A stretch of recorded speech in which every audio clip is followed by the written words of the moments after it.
నమస్కారం అండి. నేను మీ రంజిత్ కుమార్ ద్వారా ముచ్చిక. ముందుగా అందరికీ గుడ్ ఫ్రైడే శుభాకాంక్షలు అండి. అలాగే ఈరోజు ఈ వీడియోని మన రెండు విషయాల మీద చేయాలనుకుంటున్నానండి. ఒకటి ఏంటంటే ఫిర్యాదులు, అది ప్రజా సమస్యలు, అది నేరుగా మన గ్రీవెన్స్లో అయినా ఉండొచ్చు, మామూలుగా నేరుగా ఇచ్చే ఫిర్యాదులు ఏదైనా రెండు రకాలు. అలాగే రెండోది ఏంటంటే సమాచార హక్కు చట్టం అని చెప్పి ఈ రెండింటి మీద చేస్తానండి.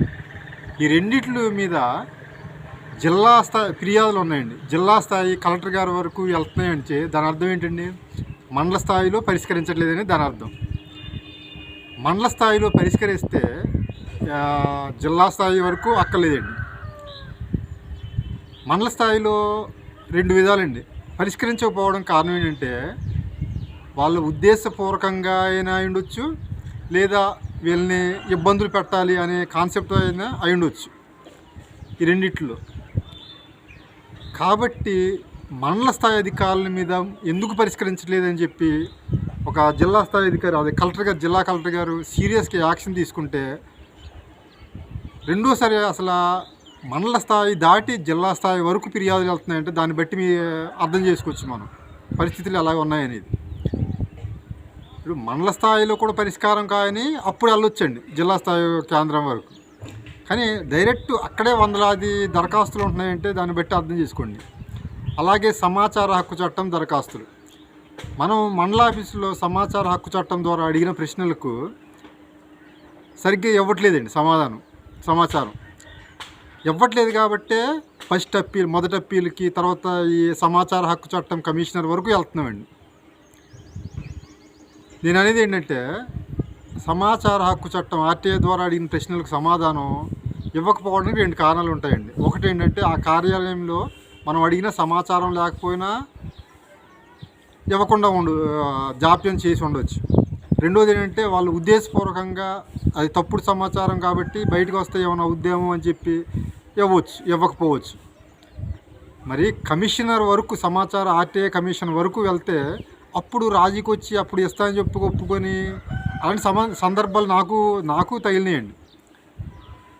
అంటే మండల ఆఫీసులో ఇస్తే సరిపోద్దండి. అంటే అధికారుల దృష్టిలో ఏంటంటే ఇతను తిరుగుతాడు, అలాగే దరఖాస్తులు పెడతాడు, అలాగే అలిసిపోతాడులే, వాళ్ళని చేసుకొచ్చి ఇప్పుడు మండలంలో పెడుతున్నాడు, తర్వాత అప్పీల్కి వెళ్ళాలి, తర్వాత అంటే మధ్యలో టైం మనకి దొరుకుద్ది జాప్యం చేయడానికి. అలాగే ఈలోగా అర్జీదారుడు అలిసిపోయి పైకి వెళ్ళలే అని చెప్పి అదొక ఇదండి అధికారులకి. రెండో దరఖాస్తులు అన్నాం కదండి, దరఖాస్తులు కూడా అంతే అండి, సేమ్. ఇప్పుడు గడువు ఎంతో కొంత నెల 2 నెలల్లో గడువు ఇస్తారు కదండి. ఈ 2 నెలల గడువులో మనం జాప్యం చేయొచ్చు. ఈలోగా అది అర్జీదారులే తిరిగి ఇంకా పై అధికారుల వరకు వెళ్ళలేరు అని చెప్పి జాప్యం చేస్తున్నారండి.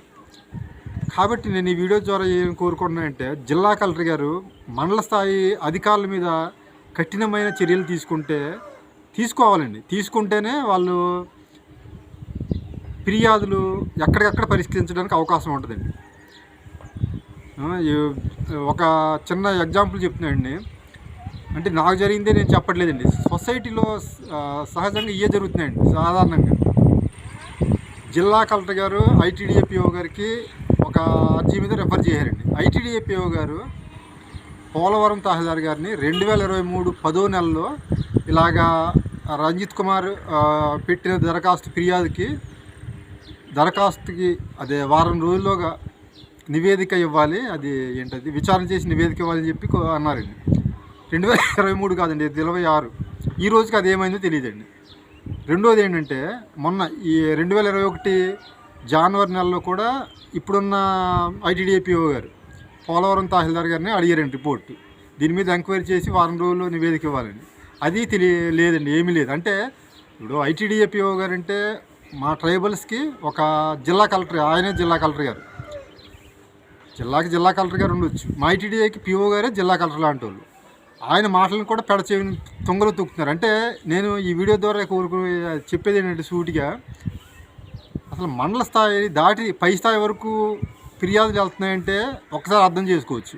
అలాగే నేను చెప్పాను నాకు జరిగిన అనుభవాలు, అలాగా ప్రతి చోట జరుగుతూనే ఉన్నాయి. కాబట్టి కింద స్థాయి అధికారులను సమస్యలు పరిష్కరించే విధంగా చర్యలు తీసుకోవాలంటే ఒకవేళ పరిష్కరించకపోతే అది తప్పు అయితే, ఇప్పుడు నేను పెట్టాను ఒక సమస్య దరఖాస్తు ఫిర్యాదు, అది తప్పు అంటే తప్పుడు ఎండార్స్మెంట్, తప్పు రంజిత్ కుమార్ పెట్టిందని నాకు ఎండార్స్మెంట్ ఇచ్చేయండి. తప్పుడుదని చెప్పరు, ఆ ఫిర్యాదు పైన ఎటు పరిష్కారం చేయరు. కాబట్టి ఈ వీడియో ద్వారా నేను అదే కోరుకుంటున్నానండి, ఉన్నతాధికారులు మండల స్థాయి అధికారుల మీద కఠినమైన తగిన చర్యలు తీసుకోవాలని చెప్పి కోరుకుంటూ ఈ వీడియో చేస్తున్నాను. నమస్కారం.